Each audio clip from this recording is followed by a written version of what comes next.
पृथ्वी पर ज्वालामुखी के रहस्यमय घटनाओं का इतिहास बहुत ही दिलचस्प और आश्चर्यजनक है। ज्वालामुखी, जो पृथ्वी की सतह से लावा, गैसें और राख बाहर निकालते हैं, न केवल प्राकृतिक आपदाओं के रूप में जाने जाते हैं, बल्कि इनका संबंध पृथ्वी के आंतरिक ढांचे और उसकी क्रियावली से भी जुड़ा हुआ है। ज्वालामुखी के विस्फोट की घटनाएं न केवल विनाशकारी होती हैं, बल्कि यह भी जीवन के नए रूपों की उत्पत्ति में सहायक हो सकती है। इस लेख में हम ज्वालामुखी के रहस्यों को जानने की कोशिश करेंगे और समझेंगे कि कैसे ये शक्तिशाली विस्फोट पृथ्वी के इतिहास को प्रभावित करते हैं। ज्वालामुखी की उत्पत्ति और संरचना। ज्वालामुखी का जन्म पृथ्वी के अंदर की प्रक्रियाओं से होता है। पृथ्वी की संरचना में 3 प्रमुख परतें होती हैं: क्रस्ट सतह, मेंटल मध्य भाग और कोर केंद्र। पृथ्वी की सतह ठोस होती है, लेकिन इसके नीचे की परतें, विशेष रूप से मेंटल, अत्यधिक गर्म और पिघली हुई होती है। इस गर्मी के कारण मेंटल के कुछ भाग पिघलकर लावा के रूप में बदल जाते हैं। ये लावा धीरे धीरे पृथ्वी की सतह पर उभरता है और ज्वालामुखी के रूप में दिखाई देता है। ज्वालामुखी की संरचना में 3 मुख्य हिस्से होते हैं: क्रेटर, वेंट और मैग्मा चैम्बर। क्रेटर वह उद्घाटन है जहां से लावा, गैस और राख बाहर निकलती है। वेंट वह मार्ग होते हैं जिनसे लावा और गैसें पृथ्वी की सतह तक पहुंचती है।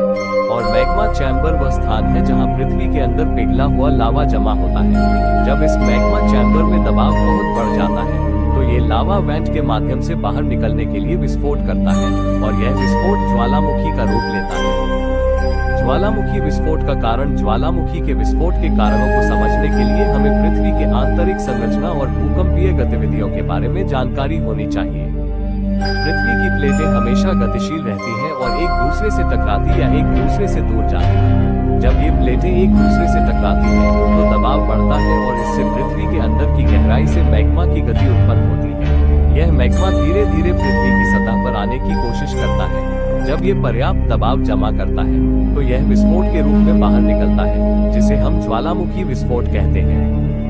इसके अलावा ज्वालामुखी के विस्फोट का कारण प्लेटों के बीच दरारें और फॉल्ट लाइनों का होना भी हो सकता है। जब प्लेटों के बीच अचानक दरारें आती हैं, तो इसके परिणामस्वरूप भी ज्वालामुखी विस्फोट हो सकता है। इस प्रकार ज्वालामुखी विस्फोट पृथ्वी के अंदर की गहरी गतिविधियों के कारण होते हैं, और इनकी भविष्यवाणी करना बहुत कठिन होता है। ज्वालामुखी विस्फोट के प्रकार। ज्वालामुखी विस्फोट कई प्रकार के होते हैं, जो उनकी विस्फोटकता और लावे के प्रवाह पर निर्भर करते हैं। कुछ प्रमुख प्रकार के ज्वालामुखी विस्फोटों में शामिल हैं: 1. तारांकन स्ट्रोम्बोलियन विस्फोट। तारांकन यह विस्फोट सामान्यतः हल्के होते हैं, और इसमें लावा के छोटे छोटे ध्वजक लहरें पृथ्वी की सतह से बाहर निकलती हैं। इस प्रकार के विस्फोटों में गैसों का उत्सर्जन अधिक होता है और लावा की प्रवाह गति धीमी होती है। 2. तारांकन वेसुवियन विस्फोट। तारांकन यह विस्फोट बहुत ही शक्तिशाली होते हैं, जैसे कि पोम्पी और हेरकुलेनियम में हुआ था। इन विस्फोटों में गैसें और राख का उत्सर्जन इतना अधिक होता है कि यह पूरे क्षेत्रों को घेर लेती है। 3. तारांकन हवाईयन विस्फोट। तारांकन यह विस्फोट धीमे होते हैं और लावा का प्रवाह बहुत ही स्थिर होता है। हवाई ज्वालामुखी इसका एक आदर्श उदाहरण है। 4. तारांकन प्लिनियन विस्फोट। तारांकन ये विस्फोट बहुत ही खतरनाक होते हैं, और इसमें अत्यधिक गैसें, राख और लावा का मिश्रण बाहर निकलता है। इस प्रकार के विस्फोटों में आकाश में धुआं और राख का बादल बन जाता है, जो कई किलोमीटर तक फैल जाता है। ज्वालामुखी का ऐतिहासिक महत्व। इतिहास में कई ऐसे ज्वालामुखी विस्फोट हुए हैं, जिन्होंने मानव सभ्यता और जीवन के लिए गहरे प्रभाव छोड़े हैं। इनमें से कुछ विस्फोट इतने विशाल थे कि उन्होंने पूरे क्षेत्रों को नष्ट कर दिया और लाखों लोगों की जान ले ली।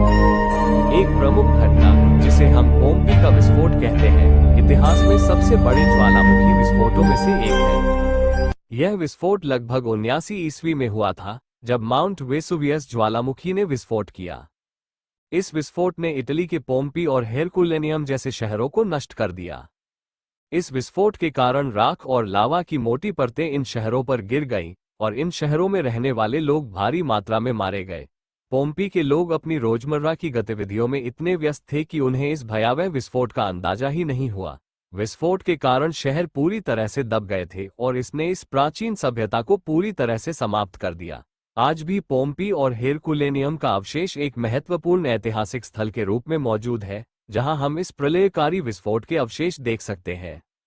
इसके अलावा एक और विस्फोट जिसने पृथ्वी के वातावरण को प्रभावित किया, वह था 1815 में हुआ माउंट टोम्बोरा का विस्फोट। यह विस्फोट इंडोनेशिया में हुआ था और इसके कारण 1816 में द वर्ष बिना ग्रीष्मकाल के रूप में जाना जाने वाला वर्ष आया।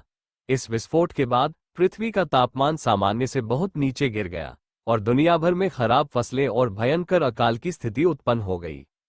ज्वालामुखी और पृथ्वी के पर्यावरण पर प्रभाव। ज्वालामुखी के विस्फोट केवल नष्ट करने वाली घटनाएं नहीं होती, बल्कि इनके पर्यावरण पर भी गहरे प्रभाव होते हैं। जब ज्वालामुखी विस्फोट होते हैं तो वे भारी मात्रा में गैसों और राख को वातावरण में छोड़ते हैं। इनमें से कुछ गैसें, जैसे कार्बन डाइऑक्साइड और सल्फर डाइऑक्साइड, वातावरण में घुलकर पृथ्वी के तापमान को प्रभावित कर सकती है। इन गैसों का उत्सर्जन पृथ्वी के वातावरण में परिवर्तन कर सकता है, जिससे जलवायु परिवर्तन हो सकता है। ज्वालामुखी की राख भी बहुत ही खतरनाक होती है, क्योंकि यह हवा में फैलकर न केवल पर्यावरण को दूषित करती है, बल्कि इसे श्वसन प्रणाली के लिए भी खतरनाक बनाती है। जब ये राख पानी के साथ मिलती है तो ये खतरनाक कीचड़ का रूप ले सकती है, जिसे लाहार कहा जाता है, जो नदियों और आसपास के क्षेत्रों में भारी तबाही मचाता है। ज्वालामुखी और जीवन। हालांकि ज्वालामुखी विस्फोटों से उत्पन्न होने वाले नुकसान बहुत गंभीर होते हैं, लेकिन इन घटनाओं के बाद पृथ्वी पर जीवन का नया रूप भी उभर सकता है। ज्वालामुखी विस्फोटों के बाद भूमि पर खनिज और पोषक तत्वों की भरमार हो जाती है, जो नए पौधों और जीवन रूपों की उत्पत्ति का कारण बनते हैं। इस प्रकार ज्वालामुखी न केवल विनाश का कारण बनते हैं, बल्कि वे जीवन की नई शुरुआत भी करते हैं। ज्वालामुखी के आसपास की भूमि में नए पौधों का उगना और नए जीवों की उत्पत्ति प्राकृतिक प्रक्रिया का हिस्सा है। ये दर्शाता है कि पृथ्वी पर जीवन हमेशा परिवर्तन और पुनर्निर्माण के चक्र से गुजरता है, और ज्वालामुखी इसका एक प्रमुख हिस्सा है। निष्कर्ष। ज्वालामुखी पृथ्वी के सबसे शक्तिशाली और रहस्यमय प्राकृतिक घटनाओं में से एक है। इनका अध्ययन हमें पृथ्वी की आंतरिक संरचना, उसके परिवर्तनों और जीवन के नए रूपों के बारे में जानकारी देता है।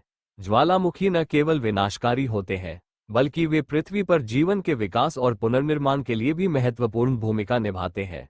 इन घटनाओं से हम ये सीख सकते हैं कि पृथ्वी पर जीवन कभी स्थिर नहीं रहता और प्राकृतिक प्रक्रियाएं हमेशा बदलाव और पुनर्निर्माण की ओर अग्रसर होती रहती हैं।